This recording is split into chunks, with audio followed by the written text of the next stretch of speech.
ভালোবাসার ফাইস্তায় আমি আমার জীবন ধন্য।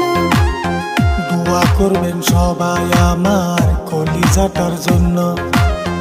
কত কথা শিখলাম কাকা আমি তোমার কাছে। তোমার মতো বাঁচতে বলো কার কপালে আছে। সবার ভালোবাসা মোদের সফল হইতে মূল। আমি জিমেল রাশিদুল